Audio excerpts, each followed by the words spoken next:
BMW X5 2016-17 F15 dacă nu mă înșel. Nu o să vă mint, e un Polo aici. Nu v-ați plictisit de atâtea mașini? Are și cameră de mașalier, schimbăm ambientalele astea puse. O să-l urechez foarte tare. Nu v-ați plictisit de atâtea mașini? Ok, nici noi. Dar, dacă săptămâna trecută am făcut o reclamă gratis la Lavaliere, săptămâna asta o să facem o reclamă, e mult spus, plătită. Am primit la review cutiuța asta albastră. M-au contactat cei de la Wheelock să le fac un review. Ce credeți că este aici? Este o broască inteligentă. Pentru ușă, da. Dacă am făcut clickbait în titlu, îmi cer scuze de pe acum, că m-am gândit eu la un titlu pe viitor să-l pun pentru duminica asta, cu ceva, cu amprentă, cu nu știu ce. E un fel de clickbait, pentru că voi cred că vă așteptați să punem la mașină ceva, dar o să pun acasă la ușă. Și o să fac un unboxing cu voi să vedeți ce este în cutia asta albastră, că ar trebui să fie ceva foarte mișto. Sper să fie ceva foarte mișto, pentru că și prețul este relativ pe măsură. Adică e un preț destul de mare, cel puțin pentru mine, dar dacă e așa mișto produsul și abia aștept să testez, o să vedeți și voi. Și o să vă mai arăt de prin garaj niște lucrări, dar mai încolo un pic, haideți să ne ocupăm de treaba asta acum, să facem unboxing, să vedem ce este în cutie și după aia mă duc acasă să montez broască cu amprentă smart. Cum ziceam, facem unboxing. Am așteptat, am zis unboxing, da? E târziu. Am așteptat până acum, a venit de vreo 2 zile coletul și am așteptat pur și simplu ca să-l fac cu voi. Deci, uitați-vă și voi, n-am desfăcut coletul strict pentru voi. A venit de pe Amazon, apropo, este made in China, este o companie chinezească și avem aici un manual pe care cred că o să trebuiască să-l citesc, dar nu ne interesează, sau cel puțin pe voi nu vă interesează, ne interesează nebunia asta. E o broască normală, e pe Europa. Au de Europa și de America, o broască normală care înlocuiește practic bucata aia de ială de la voi, de la ușă, și asta rămâne în exterior. Aici avem un senzor de amprentă și asta sincer nu știu ce e. Bănuiesc că din interior poți să împui să descui din chestia asta. Acum, hai să vedem ce mai avem în cutie, nu? Că mai sunt niște chestii aici. Asta e o cheie, bănuiesc. Așa, și cam asta e cutia. Hai să vedem ce avem aici. Avem un șurubenț în formă de cheie. Super tare. Avem imbus și astea sunt niște taguri. Tagurile astea ce știu să facă? Nu știm. Ideea este că trebuia să fie și o chestie smart, dar nu o văd. Și ori au uitat să mi-o trimită, ori nu știu, o să trebuia să o comunic cu ei. Că trebuia să am și un control prin aplicație, pe Wi-Fi, să pot să o descui din telefon. Deci în primă fază avem, aici zice că avem fingerprint și aici set key, wake up key. Cilindru, bla bla bla, open, restart. Așa. Hai că până la urmă șmecheria e destul de simplă, dar trebuia să citim manualul. Am băgat baterii în spate aici. Se pare că folosește 3 baterii 3DA, baterii de telecomandă clasice, și se pare că bateriile alea țin undeva la 10-12 luni, cel puțin așa scrie aici, că battery life 10-12 months. Adică mi-era frică cu bateriile, stai că stau cu grija lor. Nu, 10-12 luni e ok.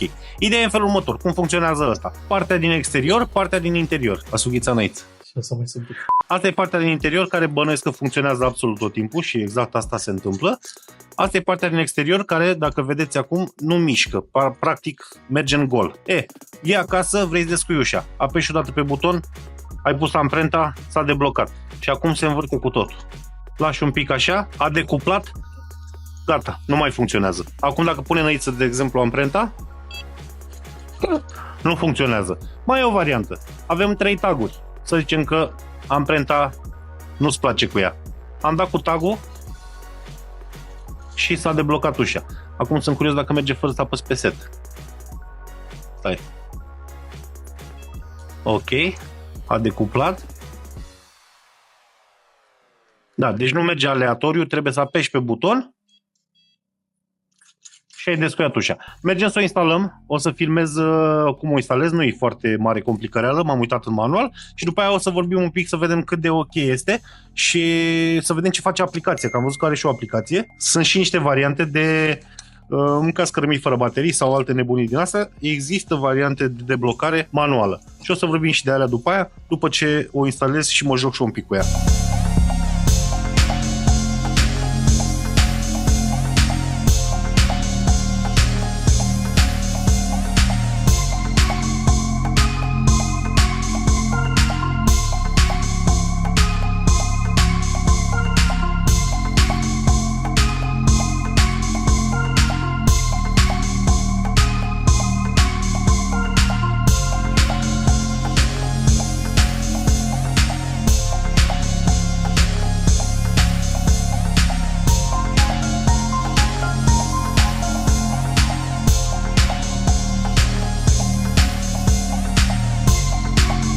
BMW X5 2016-17 F15, dacă nu mă înșel, nu sunt eu cel mai priceput la BMW-uri, dar ăsta cred că este modelul. Un BMW foarte frumos care are niște ambientale puse dinainte. Ce facem noi astăzi? Schimbăm ambientalele astea puse înainte, pentru că acum pe filmare nu știu dacă vă dați voi seama, dar sunt niște ambientale ieftine. Direct cele mai ieftine de acolo de departe, știți voi. Pe filmare nu știu dacă se vede, dar se văd punctele, pur și simplu, LED-urile. Se vede LED. Ideea este că o ambientală frumoasă, corectă, trebuie să se vadă o linie dreaptă fără să se vadă fiecare LED în parte. Și asta o să facem noi, o să scoatem ambientalele astea, să punem unele corecte cum trebuie, de care punem noi de fiecare dată, peste tot și pe uși, în bord, și plus că mai avem de reparat niște chestii, cum ar fi faptul că ambientala asta stă în aer aici, pur și simplu. Adică trebuie să fie un pic mai intrat înăuntru, să o lipim cumva, să vină frumos, nu? Încă o problemă pe care o are clientul este că undeva acolo are un bec. Lumina din buzunar, practic, care nici nu știu dacă e aprins aici, sincer, sau dacă e montat aici, da? Nici nu-l văd. Ba da, este undeva aici, dar ăsta cred că e stins, pur și simplu. Ba nu, e aprins. Dar nu se vede absolut nimic, pur și simplu. Deci în buzunar nu se vede nimic și o să trebuiască să facem să meargă ambientala de fabrică, care este undeva aici, să o montăm la loc, pentru că se pare că aia funcționa. Lumina bine buzunarul. Și în rest, pur și simplu, trebuie să schimbăm tot ce înseamnă ambiental aftermarket pe mașina asta, să punem un kit de la noi, un kit de care trebuie. Așa că hai să ne apucăm de treabă. De fapt, ne-am apucat deja. O față de ușă dată jos, o față de ușă dată jos și acolo, le dăm pe toate jos și ne apucăm să scoatem kitul vechi. Acum că am mai observat eu o problemă, asta pare încă aprinsă. Eu am luat contactul, toate sunt stinse, asta încă mai are curent în ea. Hai să luăm o mică pauză ca să aveți timp să vă abonați și voi la canal. Aici jos. V-ați abonat? Gata? Nu uitați că în august anul ăsta o să dăm Seatul Ibiza. Fiți atenți în fiecare duminică la ora 5 la premieră, scrieți în comentarii acolo ca să vă văd că sunteți activi. Cei mai activi fani de pe canal vor participa la extragere. Aici jos. Ați dat? Pe capul ăla? Nu știu care e faza. Deci cred că nici modulul principal nu este legat chiar unde trebuie. Da, hai să dăm jos bucata asta de aici. Și cam așa arată bordul de F15 după ce terminăm noi cu el. Sau bine, n-am terminat. La jumătatea procedurii. Am dat jos trimul ăsta de aici. Prima oară se dă trimul de la ceasuri, după aia trimul cu gurile de ventilație, după aia navigația, după aia trimul de la navigație și după aia se dă jos ăsta. Sau cel puțin așa facem noi ca să fie frumos. Plasticul ăsta este de la ambientale de fabrică, care vin de desubt aici și care încă sunt conectate și cred că alea erau aprinse mai devreme, sincer, dar o să le deconectăm, că nu are sens, chiar nu are sens să le lăsăm acolo. Le deconectăm și punem banda LED pe ăsta. Ea era băgată pur și simplu aici, cea veche. Noi o să o lipim ca să fie la față cu plasticul ăsta și să nu intre mai înăuntru sau mai în exterior. Hai să mergem să facem treaba asta acum ca să terminăm cu partea asta de bord, că este cea mai lungă. Am terminat cu bordul și a trebuit să facem o șmecherie cu ambientala de fabrică, pentru că aia e anulată practic. Deci noi aveam ambientală de fabrică, exact dunga aia albă pe care o vedeți, e un plastic și în spate era un plastic translucent cu un LED care lumina ceva. La fel și în partea aia altă acolo. Și noi am scos banda aia. Banda aia era băgată așa, pur și simplu, înfipt aici. Și în momentul când apăsai pe ea, intra înăuntru, după aia ieșea singură, probabil de la gropi. Noi am dat jos partea de ambientală, deci plasticul ăla semi-transparent, și am lipit pe el banda, ca să stea perfect dreaptă și să nu fie cazul să iasă sau să intre din bord. Bun, acum pot să pun contactul și să vă arăt și cam cum se vede. Sincer, nu vreau să vă arăt la sfârșit, dar de ce vă arăt acum? Că e pe modul ăsta, pe care nu l-am folosit niciodată, acționează la sunet. Deci eu când vorbesc, bine, pe lângă că face și mașina asta cu sunetele alea ei de BMW, eu când vorbesc acum, bam, bam, super tare, nu? La picioare face pe mai multe culori, bine, și ei se schimbă.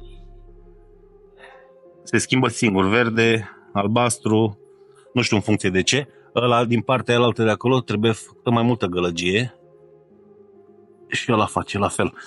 Super tare modul ăsta. Bine, iarăși aplicație, 7 miliarde de moduri, puteți face ce vreți cu ele, dar vreau doar să vă arăt cât de frumos vine banda acolo, se duce până în spate la navigație și aia mică acolo, lumină la picioare. Și acum ne apucăm de partea cea mai tristă, ușile, pentru că la mașina asta avem 2 rânduri de ambientale, sus și jos, la trim mă refer, și mai avem și buzunar și mâner. În mod normal noi n-am fi pus la mâner, pentru că mânerele sunt construite în așa fel încât nu arată bine LED-ul băgat în mâner, mânerul care deschizi ușa în interior, da? Dar deja e făcută gaura și trebuie să facem ceva și acolo, pentru că, v-am zis, s-a montat înainte un set de ambientale și noi acum facem un upgrade, să zicem, să nu-i zic reparație. Hai să vedem cu fețele de uși ce facem și după aia mai schimbăm și modurile astea să vedem. Și așa arată ambientalele pe BMW. No, să vă mint, e un pol aici. Avem o problemă destul de gravă, că n-am firmat ambientalele complete pe mașină, dar ați văzut un pic acolo. Din păcate m-a umplut de spume mașina aia. M-a umplut de spume că nu vreau să mai fac niciodată BMW F5. Pe X5 nu vreau să mai pun ambientale pe ele. Pe astea care au ambientale de fabrică vine o bandă din acrilic și nu poți, pur și simplu, nu poți să le pui ca lumea. Adică nu poți să le pui frumos, că nu ai loc de banda aia de acrilic, nu-ți permite spațiu să pui frumos alea, cel puțin după gusturile mele. Proprietarul mașinii, când le-a văzut, a nebunit, mai ales că el avea înainte, v-am zis, niște ambientale puse de altcineva care arătau destul de prost, dar astea l-au nebunit. Și am zis, băi, nu sunt perfecte, după gusturile mele nu sunt perfecte, că se vede banda ziua, se vede banda în exterior, n-ai unde să o bagi înăuntru. Asta e viața. Ideea este că n-am putut să mai filmez pentru că nu mai aveam răbdare. Am terminat mașina foarte târziu, am făcut-o într-un final, arăta foarte bine, dar am făcut un short și o să vi-l pun aici pentru cine n-a văzut shortul, ca să vedeți cum arăta ambientala pe mașină, arăta extraordinar. Și cam asta este BMW-ul X5, ambientale dinamice, Symphony, foarte mișto. Iau. Avem bandă deasupra, bandă de desubt, avem mâner, avem buzunar, picioare evident, bord, o bucată lungă de tot până după navigație și bucățica aia mică din stânga și toate sunt sincronizate pe Symphony. Putem să păstrăm o culoare oricare vrem noi sau putem să dăm pe moduri dinamice sau ceva mișto de am descoperit eu fix acum, pe muzică. Ia de năiță pe muzică! Acum că mi-am cerut scuze, hai să mergem puțin mai departe pentru că avem în garaj acum un Polo, doar ce am pus o navigație dedicată și nu știam că există pe Polo din 2002 parcă sau 3, modelul ăsta 9N, nu știam că există ramă dedicată. Există ramă dedicată pentru 9 inch. Normal, el are buzunar și plus player, buzunar plus player. Scoți playerul, scoți buzunarul și pui un 7 inch din ăla universal 2 din și aia e. Am schimbat toată rama de aici și până jos, până aici. Asta e rama lui. Până aici. Toată rama asta, când mi-a venit în dita mai cutie, zic, what the fuck?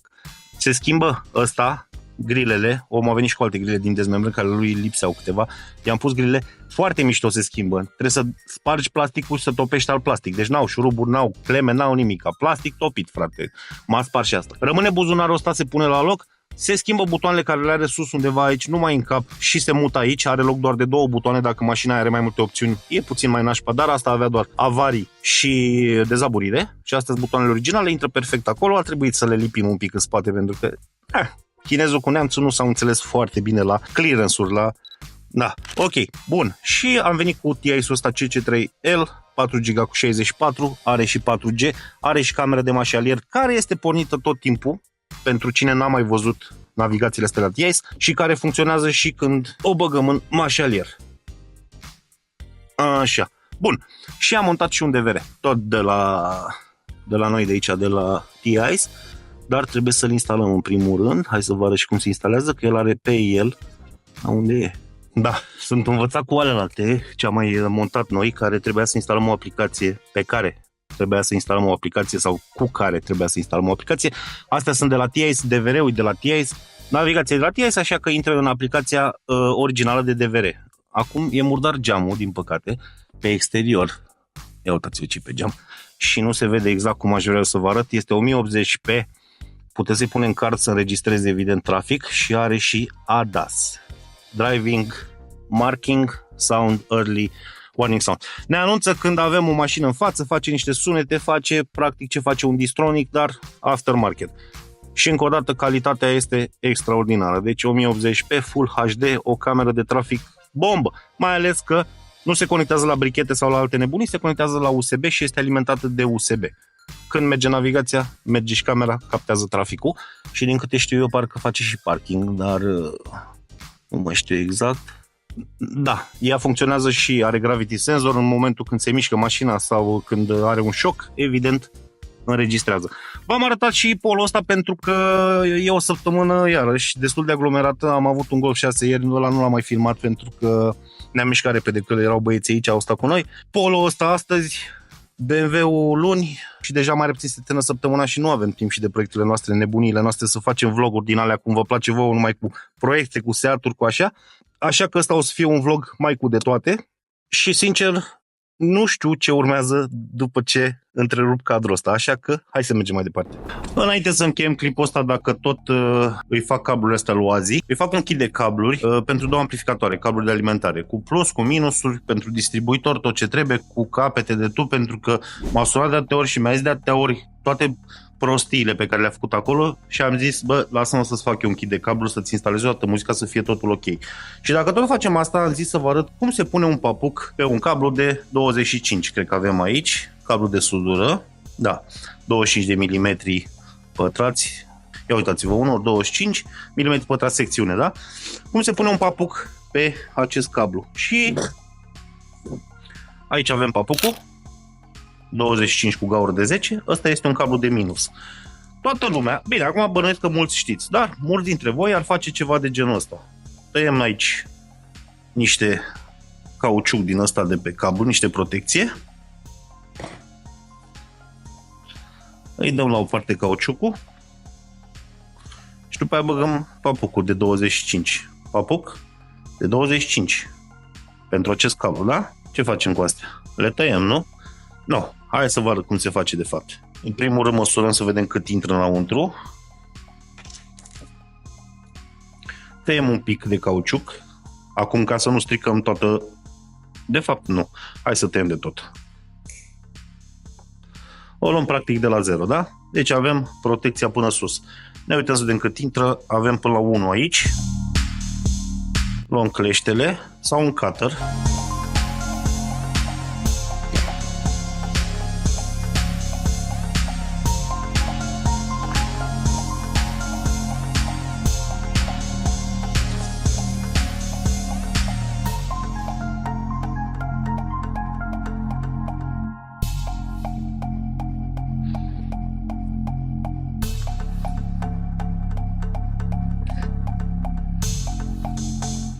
Ridicăm protecția în sus, dar nu o scoatem de tot, da? Tutorial. Acum am emoții că sunt la cameră, da? După aia, tăiem surplusul, ridicăm jumătate, să zicem, tăiem surplusul, să ne rămână un inel aici. Luăm papucul acum și pur și simplu îl punem fix pe mijloc la protecție și împingem cu papucul. Ușurel. Da? După ce am terminat, bucata asta de protecție o tăiem.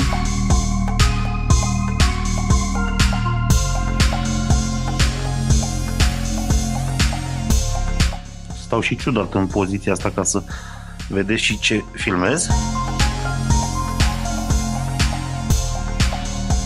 Și după aia am băgat papucul. Bucata asta o aruncăm. Ia uitați, nicio liță pe lângă. Simplu, nu? Mai departe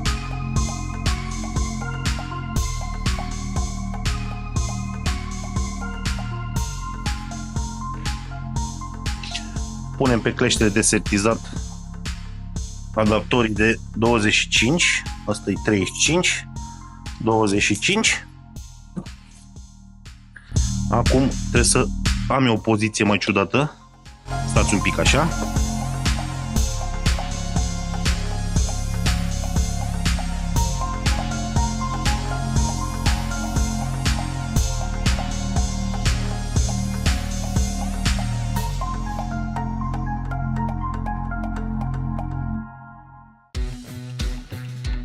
Cablu în papuc, strângem cu cleștile hidraulic până când e strâns maxim. Dăm drumul la presiune.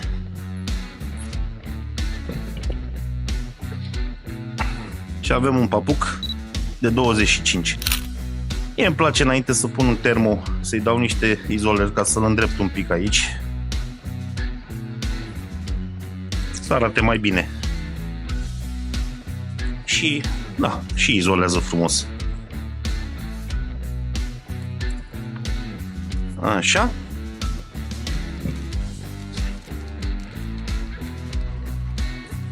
Luăm niște termo din ăsta frumos, Devbons, că e fratele meu azi și merită. Și dacă nu o să fie pe premieră duminică, acum când pun clipul ăsta, o să-l urechez foarte tare.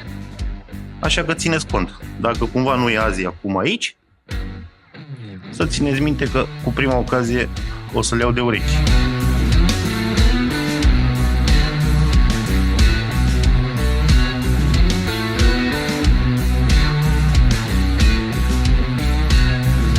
Cam așa arată un papuc pus pe un cablu de 25. O să ziceți că de ce nu fac cu pistolul cu aer cald? E vorba de experiență. Faceți cu pistolul cu aer cald pentru că dacă dați cu flacără și nu aveți un pic de experiență la cum să vă mișcați cu flacăra la termo, o să-l negriți și e păcat. Dar melene să scop pistolul de aer cald.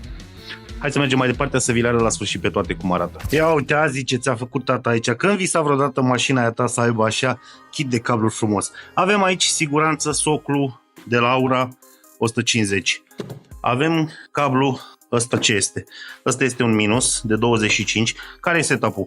Două amplificatoare, un Aura și un Devbons. Unul are intrare de 35, unul de 25. Avem un minus pentru un amplificator, un minus pentru celălalt amplificator. Vedeți că avem papuc cu gaură de 10 ca să poată să-l pună la centură și în partea asta avem pin terminal ca să intre în amplificator. După aia avem plusuri, ăsta e plus de 35, distribuitor, amplificator, da? Deci și în distribuitor și în amplificator intrăm cu tub de cap, tub de capăt, tub de cap, habar n-am, pin terminal. Avem aici 25 la fel, din distribuitor până în amplificator. Și avem 6 metri și nu mă întrebați de ce sunt 6 metri la un Seat Ibiza 6L de cablu de 50, că așa a vrut el, că vrea să oculească toată mașina. 6 metri de cablu, aici avem papucul de la baterie și cu ăsta intrăm în distribuitor de unde plecăm cu alea două plusuri. Undeva pe traseu nu i-a mai pus o siguranță, o să și-o pună el pentru că în funcție de pe unde duce cablu își lasă mai scurt sau mai lung bucata asta de aici. Așa că toată alimentarea plus și minus este aici pe masă, o punem în colet pe lângă incinta aia pe care i-am făcut-o să plece la Bacău. Te pup azi. Ok.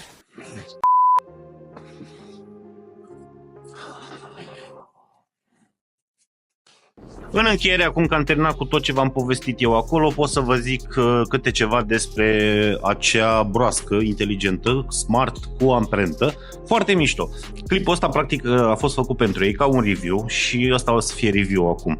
Eu mă așteptam să fie altceva, n-am avut de-a face, asta e, născut sărac, n-am avut de-a face cu broaște smart și cu chestii cu amprentă decât telefonul. Acum mă așteptam să fie ca în filme, pui amprenta acolo, bang, se deblochează dintr-o dată ușa, se deschide ca un safe. Nu este așa, dar are mult sens, pentru că dacă ar fi așa, ține bateria probabil o săptămână și nu cred că vrea nimeni să stea să schimbe bateria și la încuietoarea de la ușă de acasă. Cum citeam în manual, 10-12 luni țin bateriile alea 3, o să punem niște baterii mai calitative, am pus și am găsit pe aici, dar o să pun niște baterii mai ok, ca să fiu sigur că un an de zile n-am probleme cu bateriile la ușă.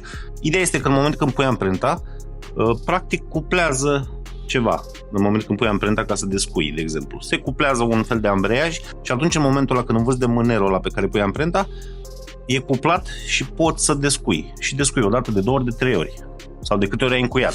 Dacă nu pui amprenta, nu este cuplat ambreiajul ăla și se învârte în gol. Pur și simplu învârți de la cât vrei. Treaba este destul de simplă, pentru că în momentul când face cuplajul ăla nu consumă mult curent. Dacă era cum visam eu, cum credeam eu în capul meu că pui amprenta și se deblochează, se deschide ușa singură, vă dați seama că acolo era un motor care consuma mult și alea 3 baterii nu țineau niciodată cât spun ei acolo.